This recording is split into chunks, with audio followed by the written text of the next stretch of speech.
Hi, and welcome to Quarantine Cocktails with Chad and Nicole. Today we are presenting the Blood and Sand, which is a classic cocktail incorporating Scotch whiskey, sweet vermouth, orange juice, and cherry hearing liqueur. That's right. So here is the recipe for the Blood and Sand. And it's basically an equal parts recipe. Looks a lot like the last word. So you've got equal parts of 4 different ingredients. The base spirit, which in this case is Scotch whiskey. And then you've got, with the last word, you had 2 different liqueurs. Here we have 1 liqueur and we have sweet vermouth playing a role in there. And then a citrus, and in this case, a somewhat unusual choice of using orange juice. No, go ahead. Okay, so the drink is believed to have been invented in England in 1922. It's named after the movie Blood and Sand, released in that year, starring Rudi Valentino, the great lover of the silent film era. Yes. The film is based on the 1908 Spanish novel Sangre y Arena. I hope I am pronouncing that right. Yeah. Rudi plays the role of the tragic hero, a Spanish matador who meets his bloody end on the sands of a bullfighting ring. That's right. So in the Spanish, to honor the Spanish, I don't know, legacy or to Spain, we're wearing our FCB. There you go. Football Club Barcelona shirts today. Yes, and interestingly, the word arena, which means sand, is related to the English word for arena because of the sands used to fight in the arena where the gladiators fought, the sand floor. Interesting. So this cocktail, in which the cherry liqueur provides the blood, bright red coloring, and the orange juice presumably provides the sand. It first appeared in print in Harry Craddock's Savoy cocktail book, published in England in 1930. And that's sort of how it has carried forward into the cocktail canon today. So it's one of the few Scotch-based classic cocktails. So the drink has been tinkered with over time. It's somewhat hard to get it balanced just perfectly. Orange juice in particular is often regarded as problematic in cocktails. Yes. I read an article from one of the cocktail magazines, and it was literally titled, "WTF is up with the Blood and Sand cocktail?" Some suggest using blood orange juice. Some increase the booze. Some remove the orange juice altogether in favor of orange liqueurs of various types. Yep.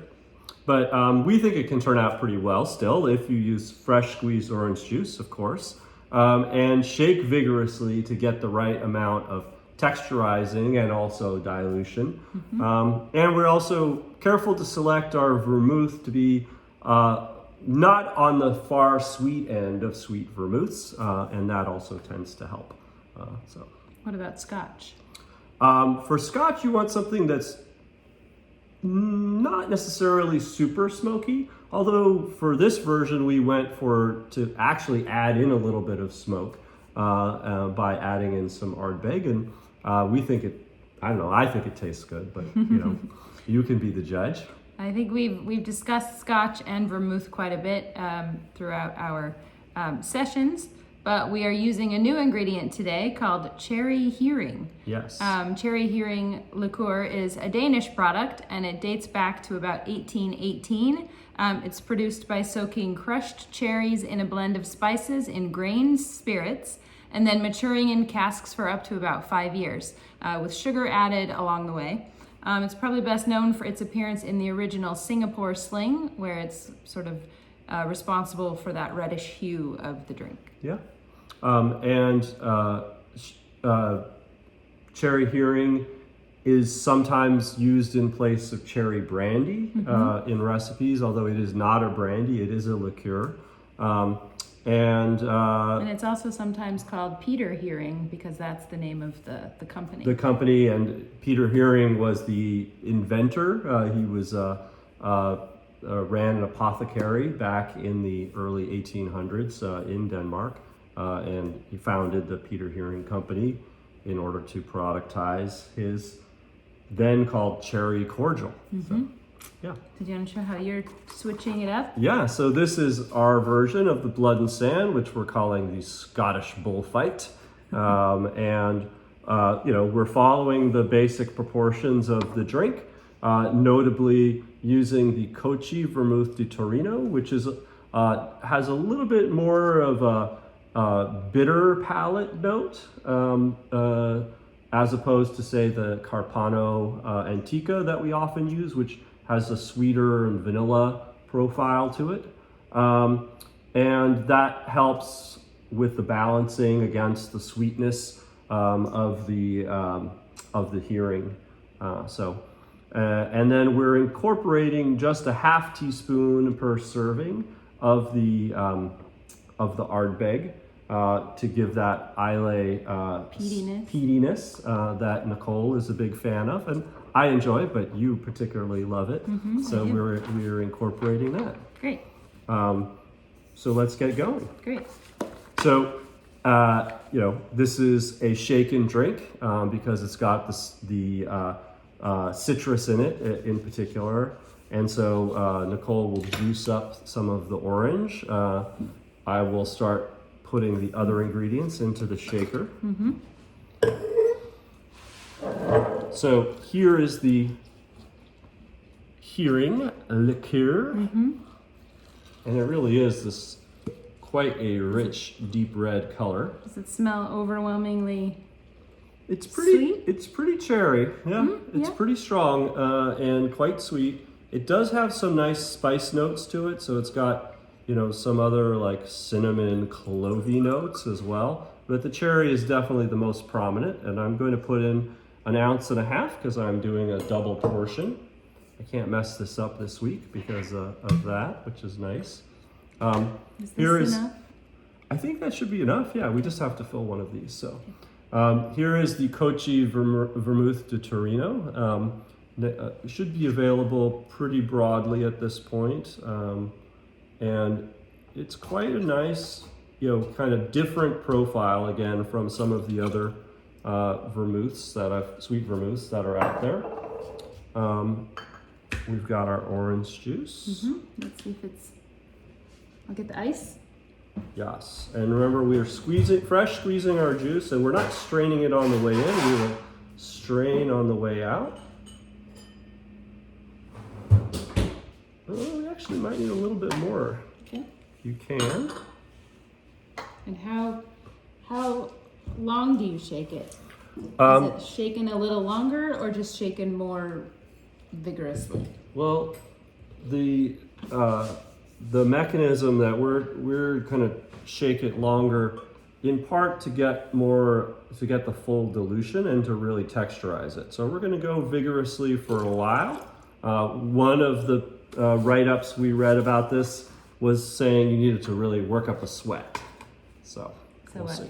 45 seconds, a minute? I would say still, 35 seconds around there, a little bit more than half a minute. So now we are using our Duncan Taylor 12-year blended, which we've been enjoying as a nice blended, high quality, but not too expensive blended Scotch. All right.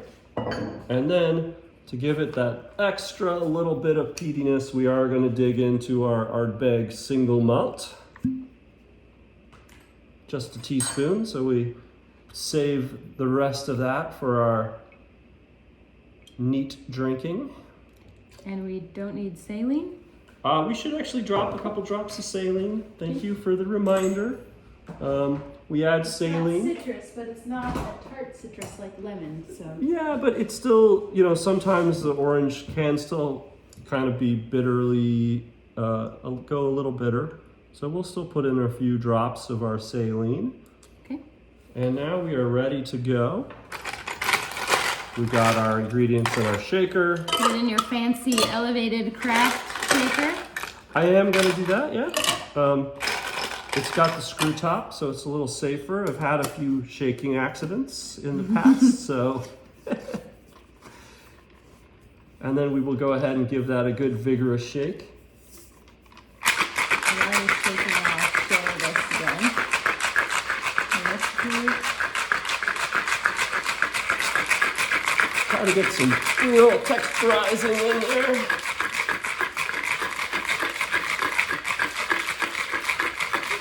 Very exciting for our home viewers.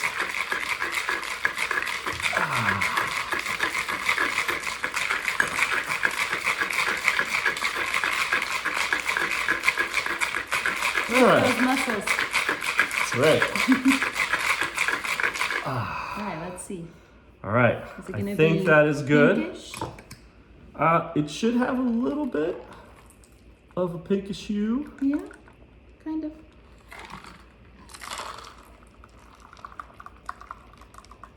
And then we're garnishing it. Yep. Make sure to strain. I am going to garnish it with a little bit of expressed orange peel.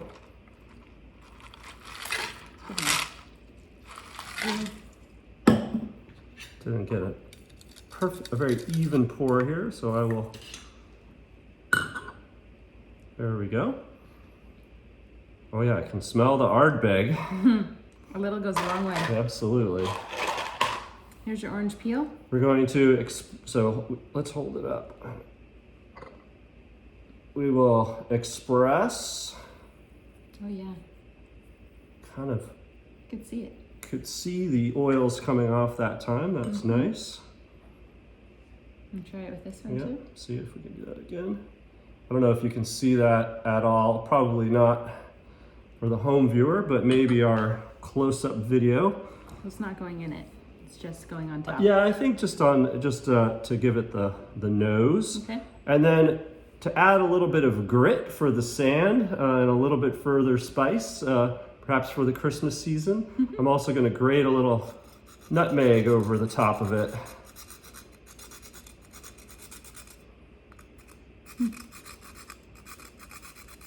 Looks good. Yep. All right. So there we have our completed blood and sand. Get some complex nose off that. Does it smell good? The orange. Mm-hmm. The orange is there, the smoke underneath it. Mm-hmm. Good. Just the perfect amount of peatiness, I think. Yeah. That's good. Yeah, I definitely wouldn't want to go a lot stronger on the peat, but. It's good. Yeah, I like that. Good job. Thank you. So, hope you are enjoying a blood and sand or a cocktail of your choice out there. What